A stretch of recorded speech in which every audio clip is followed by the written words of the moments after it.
ವನ್ನ ಆರಂಭ ಮಾಡಬೇಕಾಯಿತು. ಅದಕ್ಕೆ ನಾವು ತಯಾರಿಯಲ್ಲಿ ನಾವಿದ್ವಿ. ನಿನ್ನೆ ಲೇಬರ್ ಕಮಿಷನರ ಪ್ರಕರಣ ಕೂಡ ನಿಮಗೆಲ್ಲ ಗೊತ್ತಿದೆ. ಅಲ್ಲೂ ಕೂಡ 25ನೇ ತಾರೀಕಿಗೆ ಮುಂದೆ ಹೋಗಿದೆ. ನಾವು ಅದನ್ನು ನಿರಾಕರಿಸಿ ಕೂಡ ನಾವು ಮುಷ್ಕರಕ್ಕೆ ನಾಳೆ ಹೋಗಲಿಕ್ಕೆ ಸಜ್ಜಾಗಿದ್ವಿ. PIL ಮಧ್ಯೆ ಬಂದು ಈಗ ತೀರ್ಪು ಬಂದಿರೋದ್ರಿಂದ ಆ ತೀರ್ಪಿನ ಅಂಶಗಳನ್ನು ಕಂಟೆಂಟನ್ನು ನಾವು ನೋಡಬೇಕು. ಹೋದ ಸಲನೂ ಕೂಡ ಕೋರ್ಟ್ ತೀರ್ಪು ಬಂದಿತ್ತು, ನಿಮಗೆ ಜ್ಞಾಪಕ ಇರ್ಬೋದು. ಅದಿದ್ರೂ ಕೂಡ ಸಾರಿಗೆ ನಿಗಮಗಳ ನೌಕರರು ಒಂದು ಅರ್ಧ ದಿವಸ ಮುಷ್ಕರ ಮಾಡೇ ಬಿಟ್ರು.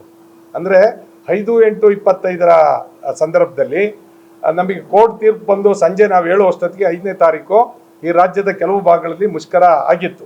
ಆದರೆ ಇವತ್ತು ಮುಷ್ಕರ ಆರಂಭ ಆಗಿಲ್ಲ, ನಾಳೆ ಆರಂಭ ಆಗಬೇಕು. ಈಗ ಕೋರ್ಟಿನ ಒಂದು ಲಿಖಿತವಾಗಿ ಏನಿದೆ ನಾವು ನೋಡ್ತೀವಿ. ಯಾಕೆ ಅಂತ ಹೇಳಿದರೆ ಲಾಸ್ಟ್ ಟೈಮು ಓರಲ್ ಆಗಿ ಸರ್ಕಾರಕ್ಕೆ ಮಾತನಾಡಕ್ಕೆ ಹೇಳಿದ್ರು. ಈ ಬಾರಿ ಏನಾದರೂ ಏನಾರ ಜಡ್ಜ್ಮೆಂಟ್ನಲ್ಲಿ ಅಥವಾ ಅವ್ರು ಕೊಟ್ಟಿರ್ತಕ್ಕಂಥ ಒಂದು ಕೋರ್ಟಿನ ಆದೇಶ ಏನಿದೆ, ಆ ಆದೇಶದಲ್ಲಿ ಏನಿದೆ ನೋಡ್ತೀವಿ. ಹೇಳಿ ನಾವು ಜಂಟಿ ಕ್ರಿಯಾ ಸಮಿತಿ ಸಭೆ ಸೇರ್ತೀವಿ 4 ಗಂಟೆಗೆ. ಸಭೆ ಸೇರಿ ಖಂಡಿತವಾಗ್ಲೂ ನಿಮ್ಮನ್ನು ಇಮಿಡಿಯೇಟಾಗಿ ಕರೆದು ನಮ್ಮ ಪ್ಲಾನ್ ಆಫ್ ಆಕ್ಷನ್ ಏನು ಅಂತಕ್ಕಂಥದ್ದನ್ನು ನಾವು ತಿಳಿಸ್ತೀವಿ.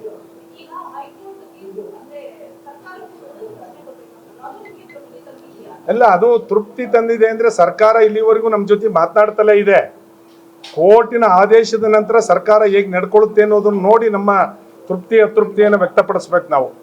ಯಾಕೆ ಅಂತ ಹೇಳಿದ್ರೆ ಈಗ ಮಾನ್ಯ ಮುಖ್ಯಮಂತ್ರಿಗಳು ಹಲವು ಸಭೆಗಳನ್ನು ನಡೆಸಿದ್ದಾರೆ, ಎಲ್ಲ ನಿಮಗೆ ಮಾಹಿತಿ ಇದೆ ಪ್ರತಿ ಹಂತದಲ್ಲೂ ಕೂಡ.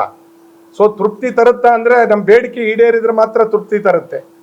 ಈಗ ಅವರು 12.5 ಕೊಟ್ಬಿಟ್ಟು 2000 ಮಿನಿಮಮ್ ಬೇಸಿಕ್ನವ್ರಿಗೆ 2250 ರೂಪಾಯಿ ಹೆಚ್ಚಳ ಆಗುತ್ತೆ. ಇವತ್ತಿನ ಬೆಲೆ ಏರಿಕೆ ಸಂದರ್ಭದಲ್ಲಿ ಅವ್ರು ಹೇಗೆ ಜೀವನ ನಡೆಸಬೇಕು?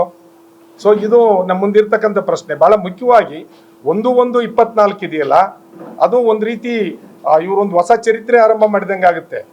ಮತ್ತೆ ಏನು 2P ಸೆಟ್ಲ್ಮೆಂಟ್ಗಳ ಮೂಲಕ ನಮ್ಮ ಇದು ಬಂದಿದೆ, ಅದನ್ನ ಸ್ಥಾನಪಲ್ಲಟ ಮಾಡಿದಂಗೆ ಆಗುತ್ತೆ. ಅದರಿಂದ ಇಲ್ಲ, ನಾವು ಅದೇ ಜಂಟಿ ಕ್ರಿಯಾ ಸಮಿತಿ ಸಭೆ ಸೇರಿ ಅದರ ಮೂಲಕ ನಾವು ಈ ವಿಚಾರವನ್ನು ತಿಳಿಸ್ಬೇಕು. ಈ ಪತ್ರಿಕಾಗೋಷ್ಠಿ ನಿಮ್ಮ ಗಮನಕ್ಕೆ CITO ರಾಜ್ಯವ್ಯಾಪಿ ನಾಳೆಯಿಂದ ಆರಂಭ ಆಗ್ತಕ್ಕಂಥ ನಮ್ಮ ಹೋರಾಟಕ್ಕೆ, ಅಂದರೆ ಸಾರಿಗೆ ನಿಗಮಗಳ ನೌಕರರ ಹೋರಾಟಕ್ಕೆ ಡಿಪೋವಾರು ಮತ್ತು ವಿಭಾಗವಾರು ಸಂಪೂರ್ಣವಾಗಿ ಇತರೆ ದುಡಿಯುವ ವಿಭಾಗ ಏನು CITO ಜೊತೆ ಇದೆ, ಆ ಒಟ್ಟು ಕಾರ್ಮಿಕ ವರ್ಗ ನಾಳೆ ಅವರಿಗೆ ಬೆಂಬಲವನ್ನು ಕೊಡಬೇಕು, ಬಹಿರಂಗ ಪ್ರತಿಭಟನೆ ಮಾಡಬೇಕು ಅಂತಕ್ಕಂಥ ನಿರ್ಣಯವನ್ನು ಕೂಡ ನಮ್ಮ ರಾಜ್ಯ ಸಮಿತಿನಲ್ಲಿ ಚರ್ಚೆ ಆಗಿತ್ತು. ಸೊ ಅದನ್ನು ಹೇಳಲಿಕ್ಕೆ ನಾವು ಕರೆದಿದ್ವಿ.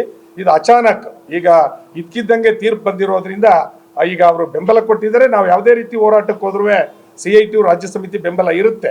ಆದರೆ ನಾವು ನಮ್ಮ ಜಂಟಿ ಕ್ರಿಯಾ ಸಮಿತಿಯ ತೀರ್ಮಾನವನ್ನು, ಕೋರ್ಟ್ನ ಆದೇಶವನ್ನು ಈಗ ನಮ್ಮ ಲಾಯರ್ಸ್ ಅಲ್ಲಿದ್ದಾರೆ, ತಗೊಳ್ಳಿಕ್ಕೆ ಹೋಗಿದ್ದಾರೆ. ಅದನ್ನು ತಗೊಂಡು ಅಲ್ಲಿ ವಾದವನ್ನು ಕೂಡ ಮಾಡಿದ್ದಾರೆ ನಮ್ಮ ಪರವಾಗಿ. ಸೊ ಅದನ್ನು ತಗೊಂಡು ಅದರ ಒಳಗಡೆ ಕಂಟೆಂಟ್ ಏನಿದೆ ಅದನ್ನು ನಾವು ಚರ್ಚೆ ಮಾಡಿ ನಂತರದಲ್ಲಿ ನಿಮಗೆ ತಿಳಿಸ್ತೀವಿ ಸರ್. ಹಾಂ,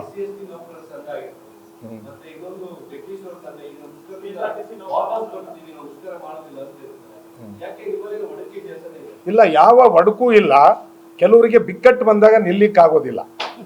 ಈಗ ಯಾವಾಗಲೂ ಇರೋದೇನು, ಸವಾಲು ಬಂದಾಗ ಯಾರು ನಿಲ್ತಾರೆ ಅನ್ನೋದೇ ಪ್ರಶ್ನೆ. ಬರೀ ಮೀಡಿಯಾ ಮುಂದೆ ನಿಲ್ಲೋದಲ್ಲ. ಮೀಡಿಯಾ ಮುಂದೆ ನಿಲ್ಲಕ್ಕೆ ಬೇಕಾದಷ್ಟು ಜನ ಇದ್ದಾರೆ. ನೈಜ ಪರಿಸ್ಥಿತಿ ಬರುತ್ತಲ್ಲ, ಈಗ ನಾವು ಹೇಳಿದ್ವಿ, ಒಂದು ವೇಳೆ ಕೋರ್ಟು ಅದನ್ನು ನಾವು ನಂತರದಲ್ಲಿ ನಾವು ಮಾತಾಡ್ತೀವಿ, ಇದು ಮಾಡಿದರೆ ನಾವು ಅರೆಸ್ಟ್ ಆಗ್ಲಿಕ್ಕೆ ತಯಾರಿದ್ದೀವಿ ಅಂತ ಹೇಳಿ